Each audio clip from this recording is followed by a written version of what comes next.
For those people who do not play these machines, can you explain why it is impossible to exercise any sort of personal, individual restraint? What is it about them that makes them so addictive that people describe them as the crack cocaine of the gambling world? And if they're that bad, why not ban them altogether? Well, I think the problem with these particular machines, Susanna, is that for people who are gambling addicts or have a problem with gambling, they almost get themselves into a mental zone around the machine where they don't leave until they've lost all their money. I mean, the one thing that's certain about these machines is, because they're fixed odds, you're eventually going to lose all your money.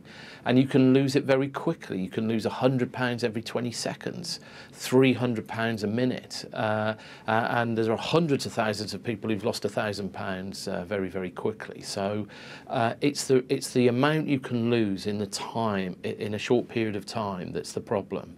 And that's why reducing the stake is so important, because if you reduce the stake, you can't lose as much money so quickly. You know, I've been concerned about this since I was on the backbenches, but this today is really a victory for a cross-party campaign led by Conservative MP Ian Duncan Smith and my Labour colleague Carolyn Harris. And we're absolutely delighted today that a government minister, Tracy Crouch, has been able to announce this. We're very proud that she's made the right decision and actually implemented what was a Labour manifesto commitment in the last general election. So a sort of positive for cross-party cooperation to make this happen. There is a downside to this, though, and that is for the gambling companies who say, and this was Roger Devlin, who's the head of William Hill, saying, "I fear the government is about to make a decision that is unnecessary and lacking in evidence, a decision that could be catastrophic for retail betting industry, employing over 40,000 people."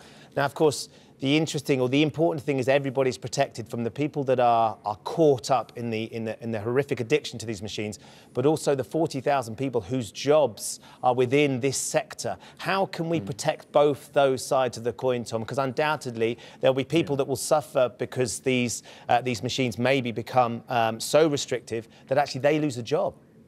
Look, the real sadness about the decision today is pretty much everyone knew there was a problem with these machines about 5 years ago. And there's been a very belligerent and well-funded lobby campaign by the industry to preserve the status quo. Now, no government can preside over a country that has currently 430 gambling addicts, 30,000 gambling addicts, and 2 million people at risk of gambling addiction.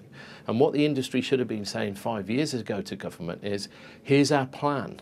We want to diversify into products that don't have this gambling addiction.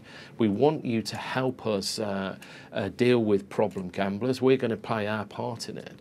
And actually, that challenge is still there today. They need to diversify. They could support horse racing more. They've drifted out of support for horse racing. But they really need to say, out of the £13.8 billion of winning bets we take from punters, we're going to shoulder our responsibility to support the country giving assistance to people who were gambling addicts. Had they had a more positive approach 5 years ago, I'm sure a government of any colour would have been more benign towards the gambling companies today. What we've really had is the end of the road for a small group of betting shop owners who have refused to accept that they should be responsible for the harm that these machines do.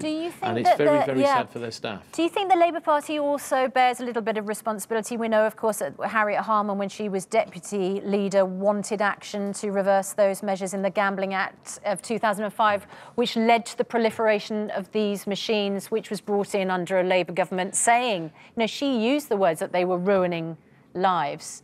Do you regret that Susanna, now? Well, we've had this conversation before, and yes, I agree. I mean, the situation before that act was these machines existed. They're new technology. We didn't, a bit prior to that act, they existed beyond the law. They were not within the regulatory framework that the country had set for the gambling industry. So there was an attempt to regulate them in 2005 that was clearly flawed, and it led to this explosion of betting shops, essentially so that they could get licenses for these machines. And I'm glad we've acted, but it is interesting that it's taken so long to get to this point, and that really does show the might of the lobbying power that the gambling industry has had in this country. They've spent many millions of pounds trying to hold back this decision, and finally they've had their reckoning.